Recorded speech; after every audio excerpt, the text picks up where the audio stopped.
The story of Pastor Elijah did not begin in the grand cathedral that would later bear his name.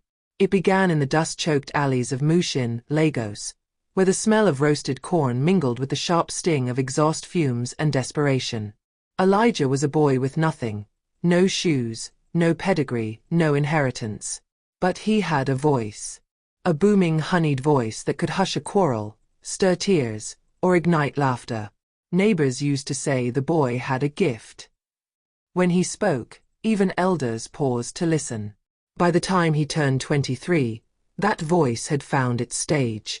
He founded Fire of the Covenant Ministries in a small, rented hall with cracked windows and mismatched plastic chairs. At first, only a handful of curious neighbors came, mostly women seeking healing, men hoping for prosperity, and youths desperate for belonging. But Elijah knew how to weave hope into sentences like a magician pulling doves from empty hats. Within 3 years, the hall could no longer contain the crowd.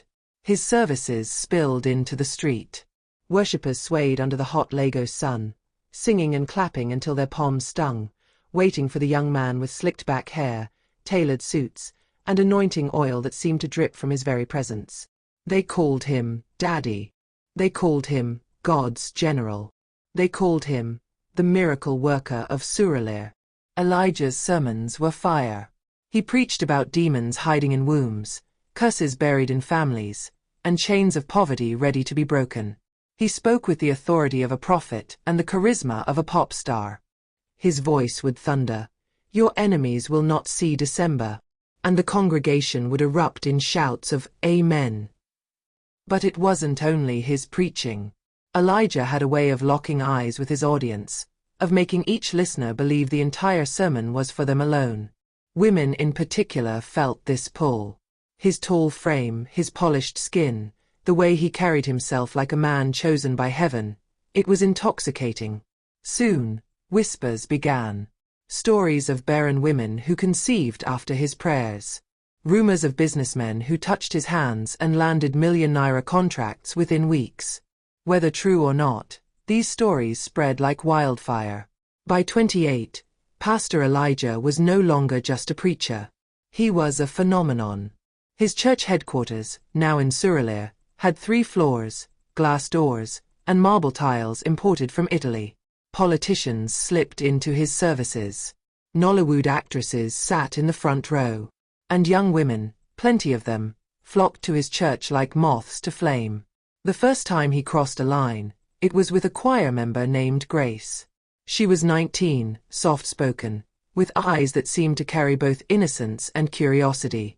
She had stayed back after a late-night vigil, complaining of a heaviness in her chest. Pastor Elijah had asked her to come into his office, a dimly lit room with leather chairs, mahogany shelves filled with Bibles, and the lingering smell of frankincense. He placed his hands on her shoulders and prayed in tongues, his voice dropping to a whisper. "Grace," he said after a long pause, "the Spirit is revealing something to me. The attack on your life is strong. Your enemies want to close your womb. They want to chain your destiny." Tears filled her eyes. "But there is a covenant stronger than every curse," he continued. "Sometimes, the Lord requires a deeper sacrifice, a physical covenant to seal the deliverance." Grace hesitated, confused. But Elijah leaned closer, his voice dripping with authority. "Do you trust me as your spiritual father?" She nodded. "Then you must not resist what God is doing through me." By the time Grace left his office, her face was streaked with tears. But she believed she had just secured her future. She believed she had entered a holy covenant. 1 girl turned into 2. 2 became 5. 5 became countless. Elijah mastered the script. He would call it special prayers. Sometimes he dressed it as deliverance. Other times, he framed it as prophetic covenant. Always, it happened in his office.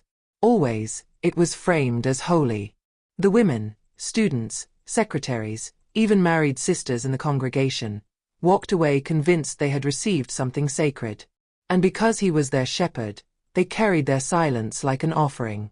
But Elijah was not reckless. He had rules. No woman entered his office unless his most trusted assistant, Brother Samuel, stood guard outside. No names were spoken aloud. No texts, no phone calls, only coded notes delivered through church ushers. And then there was the journal. Behind the pulpit in his office stood a heavy oak desk. To most, it was simply where the pastor studied his Bible and prepared his fiery sermons. But hidden beneath the second drawer was a false bottom.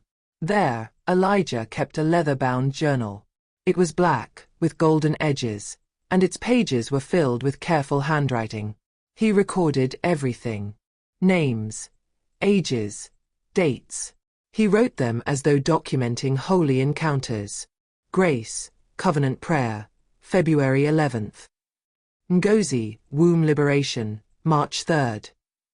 Amoka, destiny breakthrough, April 21st. Next to each name, he wrote symbols only he understood. A star for obedience. A circle for resistance. A triangle for pregnancies that needed covering. The journal was his confession and his trophy. Sometimes, late at night, he would flip through its pages, running his fingers over the ink, murmuring prayers of thanks for how God was using him mightily. But secrets have a way of bleeding into the open. Some of the women began to notice each other. A lingering glance after choir practice. A knowing silence during women's fellowship. None dared speak, but suspicion hung in the air like smoke after a fire.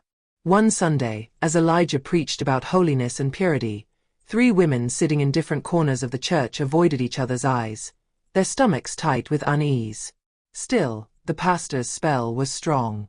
For every whisper of doubt, there were 100 testimonies shouted from the altar. A new car. A healed sickness. A scholarship abroad. The congregation adored him. The city respected him. The world saw a man of God. Only the women in his office knew another story. Elijah's confidence grew with every passing month. He no longer felt fear. Instead, he felt chosen, untouchable. One night, after yet another special prayer, he opened his journal and smiled at the swelling list of names. "This," he whispered to himself, "is my covenant with destiny. They will never understand. But heaven understands." And as he locked the journal back into its hiding place, he failed to notice that the key he always kept close had slipped from his pocket onto the rug beneath his desk. A small oversight. A dangerous one.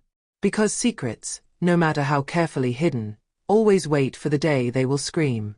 The church bells of fire of the Covenant Ministries rang loudly one Sunday morning, echoing across Surulir's crowded streets.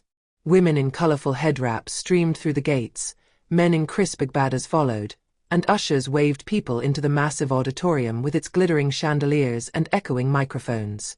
But beneath the polished marble floors, beneath the raised voices of worship and the hypnotic rhythm of drums, a quiet unease had begun to stir. The seeds of Pastor Elijah's secret were taking root. It began in whispers.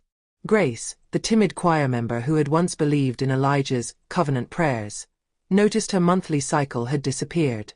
At first, she told herself it was stress, the long hours of choir rehearsals, the vigils, the exams she struggled with at university. But as the weeks turned into months, her belly began to harden. She visited Elijah in his office after service one evening, her hands trembling. "Daddy," she whispered, barely able to meet his gaze. "I think I am with child." Elijah leaned back in his chair, his fingers steepled beneath his chin. For a moment, his mask of calm slipped, a flicker of irritation, quickly covered with a fatherly smile. "My daughter, do not be afraid," he said, his voice low and soothing. "This is not an ordinary child. This is a prophetic seed. Do not speak of it to anyone, not even your family. The enemies will try to use your testimony against you. Keep silent, and I will cover you in prayer." Grace nodded, tears in her eyes, comforted and yet terrified. She was not the only one. Within a few months, the same story repeated itself with different women. Ngozi, a 21-year-old usher, confided that she too had missed her periods. Then Amoka, a businesswoman who had been desperate for a child, announced she was expecting. Each woman thought she was the only one, each bound in silence by Elijah's words.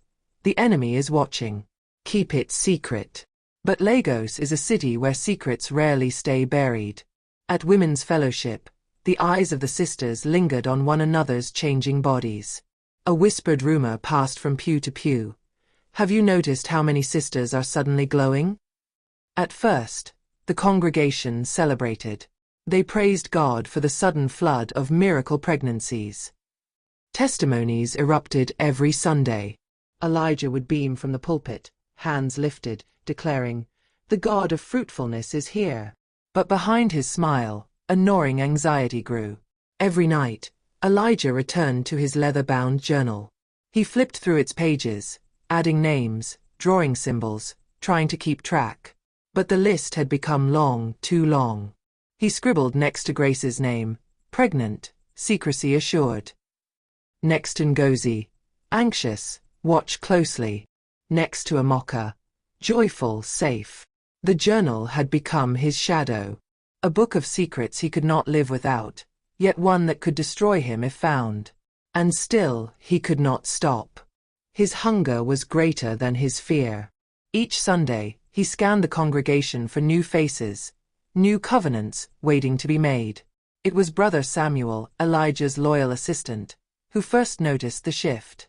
Samuel had been with Elijah since the early days, carrying chairs, sweeping halls, praying long into the night. He adored the pastor, calling him, "My father in the Lord." But now, Samuel's eyes caught details others ignored.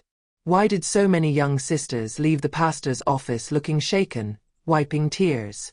Why were so many suddenly heavy with child, yet unmarried? One evening, as he waited outside Elijah's office, Samuel overheard muffled sobs. The door opened, and a trembling woman rushed past him, refusing to meet his eyes. Samuel frowned. He wanted to believe in his pastor's holiness, but doubt had planted its seed. The cruelest twist of all came through Mama Esther, Elijah's wife. 4 years, she had struggled with infertility. She prayed, fasted, wept on the altar, begging God for a child. But month after month, her womb remained silent. The church pitied her quietly, yet praised her devotion. Now, as rumor spread of barren sisters suddenly conceiving after special prayers, Esther felt her heart crack. One night, she approached her husband in their bedroom, her voice breaking. "Elijah, tell me the truth," she whispered. "Are these women's children? Are they?" Elijah turned on her with sudden rage. "How dare you? Do you think I would defile the calling of God upon my life? These are miracles, Esther. Miracles." She shrank back, but the seed of suspicion had been planted. The unraveling came from an unexpected place. During a midweek service, a new choir member named Lydia stayed behind to tidy the pastor's office. As she rearranged books on his desk, her hand brushed against the false bottom of the drawer. Curious, she pressed against it. The panel shifted, and there it was, the leather-bound journal. Her eyes widened as she flipped through the pages. Names, dates, symbols. Her own choir mates' names were there, with words like covenant prayer scrawled beside them. Her blood ran cold. She stuffed the journal back quickly, heart pounding, and slipped out of the office. But the images burned in her mind. That night, she couldn't sleep. Should she expose him? Would anyone believe her? Slowly, Lydia began to confide in others. First, a close friend in the choir. Then, another sister who admitted she too had seen things. The whispers grew louder. Pregnant sisters avoided each other's eyes. Congregants muttered in corners. Rumors floated to the press, journalists sniffing for scandal. Elijah felt it. The tension in the air, the way people looked at him differently, the growing unease in his once adoring crowd. But he stood tall, his voice louder than ever. "The devil is trying to destroy this ministry," he thundered from the pulpit. "But the gates of hell shall not prevail." The congregation roared back, but beneath the noise, doubt lingered like a sickness. By the end of the year, 5 young women in the church were visibly pregnant. All unmarried. All mysteriously silent about the fathers of their children. When confronted, they gave the same vague answers. It is a testimony. God did it. But Lagos is not a city that keeps secrets kindly. Neighbors whispered. Families questioned. Journalists waited outside the church gates. And in his office, Pastor Elijah clutched his journal to his chest like a drowning man clutching driftwood, muttering prayers under his breath. Lord, cover me. Lord, blind their eyes. Lord, protect your servant. But deep down, he knew the truth. Seeds planted in secrecy always grow. And when they grow, they break the soil. As the new year dawned, Fire of the Covenant Ministries stood at the edge of something it could not contain.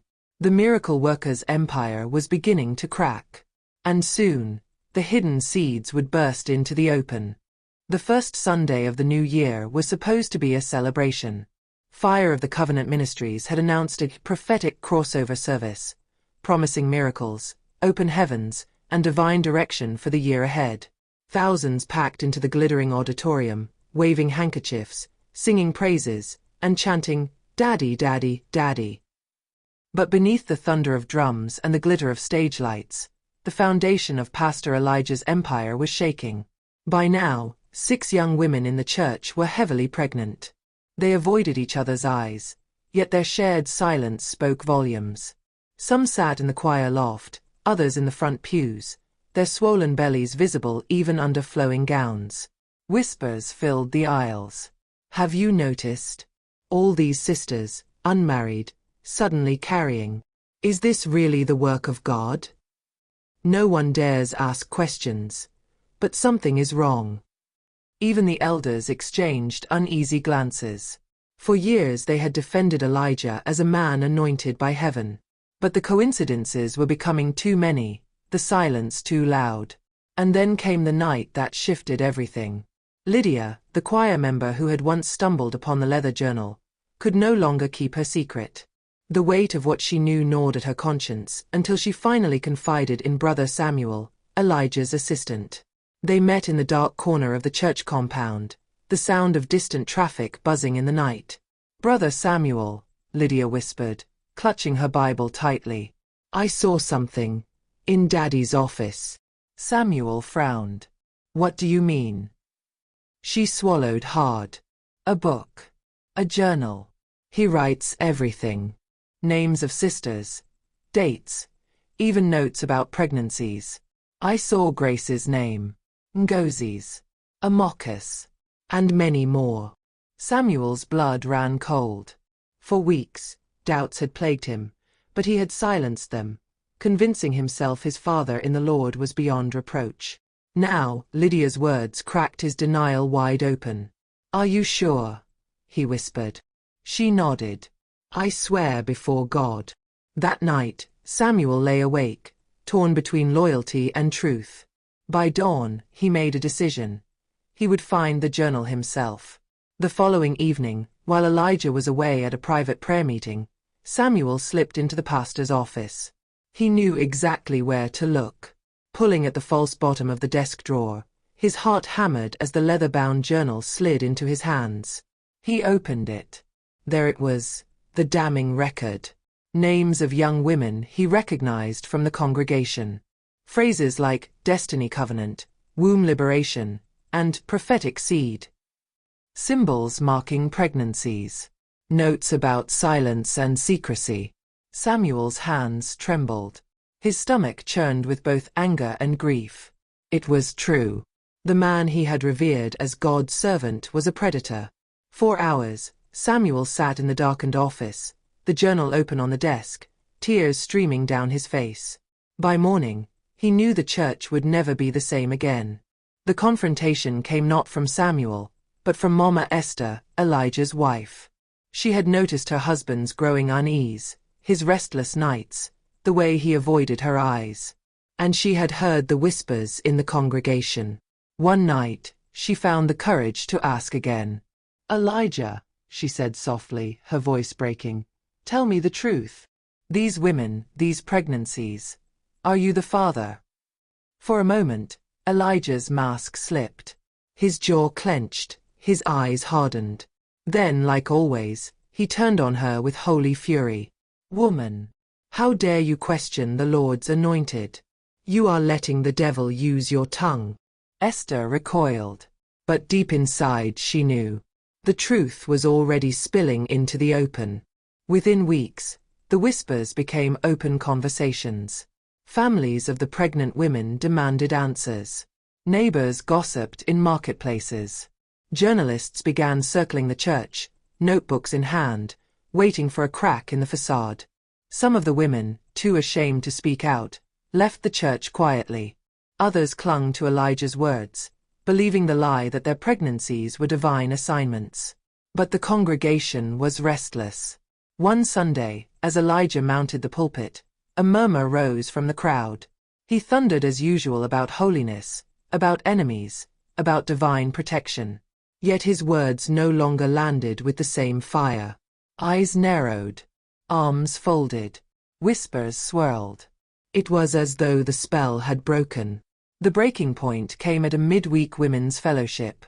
Grace, heavily pregnant now, collapsed into tears in front of her peers. Surrounded by worried sisters, she finally confessed. "Daddy said it was a covenant prayer. He said it was the only way to save my womb. But now look at me." The room went silent. One by one, other women lowered their eyes. Then Gozi whispered, "He told me the same." A mocker. "Me too." The fellowship erupted in gasps and cries. The women clutched each other, realizing they had all been deceived by the same holy words, the same false covenant. By the next Sunday, the story had spread like wildfire. The auditorium was packed, tension buzzing in the air like a storm about to break. Elijah strode to the pulpit, Bible in hand, ready to deliver his sermon. But before he could speak, a woman's voice cut through the silence. "Man of God," she cried, standing from the back, "are you the father of my child?" Gasps rippled through the crowd. Another woman rose. "You told me it was God's will." A third stood, her voice trembling with rage. "You deceived us all." Chaos erupted. Congregants shouted, some in disbelief, others in fury. Ushers tried to calm the crowd, but the fire had already spread. Elijah slammed his Bible on the pulpit. "Silence. This is the work of the devil. They are liars sent to destroy the ministry." But his words rang hollow. Too many women. Too many bellies. Too much pain. And then, Brother Samuel walked to the front, his face pale, the leather-bound journal clutched in his hands. The crowd hushed as Samuel climbed the pulpit. He looked at Elijah, the man he had once called father, and his voice shook. "I wish it were not true," Samuel said. "But I cannot remain silent. I found this in his office." He opened the journal and read aloud. "Grace, Covenant Prayer, February 11th. Ngozi, Womb Liberation, March 3rd. Amoka, Destiny Breakthrough, April 21st. Gasps filled the auditorium. Women wept openly. Men shouted in rage. The walls of the great cathedral seemed to shake under the weight of the revelation. Elijah lunged forward, trying to snatch the book, but Samuel held it high. "This is the truth," he cried. "Our pastor has betrayed us all." Panic erupted. Some congregants fled the building in tears. Others surged toward the pulpit, fists clenched, demanding answers. Journalists waiting outside stormed in, cameras flashing, recording the chaos. Elijah shouted, screamed, denied, but the evidence was undeniable. The journal, the pregnant women, the broken testimonies, it was all laid bare. His once loyal elders turned their backs. His wife fainted in her seat, her body trembling with shock. And in the middle of the uproar, Elijah realized the truth. The empire he had built on lies was crumbling before his very eyes. That night, under the cover of darkness, Elijah tried to flee. He packed a suitcase with cash, tore his clerical collar from his neck, and slipped out the back gate. But destiny was not finished with him. As he hurried toward a waiting car, he saw Brother Samuel step out of the shadows, holding the journal once again. "Where will you run, Daddy?" Samuel asked, his voice heavy with sorrow. "The truth will follow you everywhere." Elijah's face twisted with rage and desperation. He lunged for the book, but Samuel held firm. Behind them, flashing lights filled the street. Police sirens wailed. Neighbors gathered at their gates. The miracle worker's empire had fallen. And yet, as he was led away in handcuffs, Elijah's lips moved in a silent prayer. Not of repentance, but of defiance. "They will never understand," he muttered. This was God's covenant. This was destiny. The church was in ruins. Families shattered. Faith shaken. But the story was not over. Because every seed planted in secrecy had now grown into exposure, and the world was about to see just how far the rot reached. The arrest of Pastor Elijah shook Lagos like an earthquake. Newspapers splashed his face across their front pages. "Miracle worker or monster?" read one headline. "Pastor of pregnancies," screamed another. Radio stations buzzed with callers debating whether he had been framed or whether the allegations were the devil's way of discrediting God's servant. On social media, his name trended for weeks. Memes, insults, prayers, and curses mingling into a storm. But inside the high walls of Kirikiri prison, the once revered man of God sat in a narrow cell, stripped of his fine suits and golden microphone. He was no longer daddy, no longer general. Just prisoner 4571. Back at Fire of the Covenant Ministries, chaos reigned. The elders argued day and night. Some wanted to salvage the church, insisting the ministry was bigger than the man. Others said the entire foundation was rotten and should be dismantled. The congregation was scattered. Some members clung desperately to Elijah's innocence, convinced he was a victim of spiritual attack. Others left in disgust, ashamed they had ever knelt at his altar. Attendance dropped by half. Offerings dried up. The once bustling cathedral grew quieter with each passing week. And in the women's fellowship, the air was heavy with grief.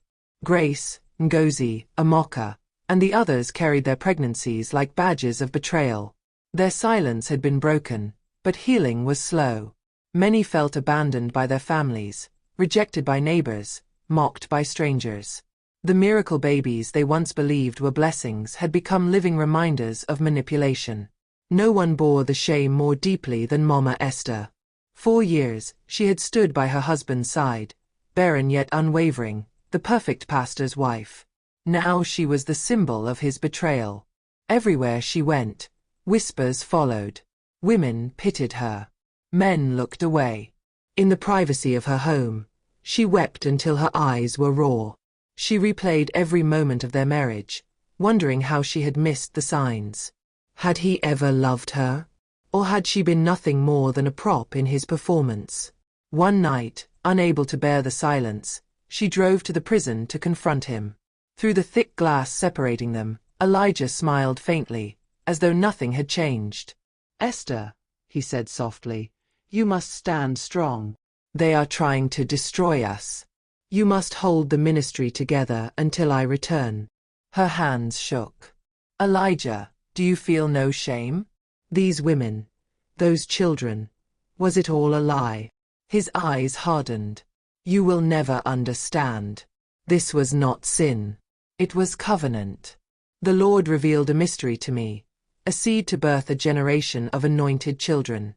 They are vessels, not victims." Esther recoiled, her stomach twisting. She realized then that her husband was not repentant. He was delusional. She left the prison that night with a resolve. She would no longer defend him. She would no longer wear the mask of a faithful wife. Whatever destiny awaited him, he would face it alone. The legal battles began almost immediately. Families of the women filed charges: sexual exploitation, abuse of spiritual authority, fraud. Some demanded financial compensation. Others wanted him imprisoned for life.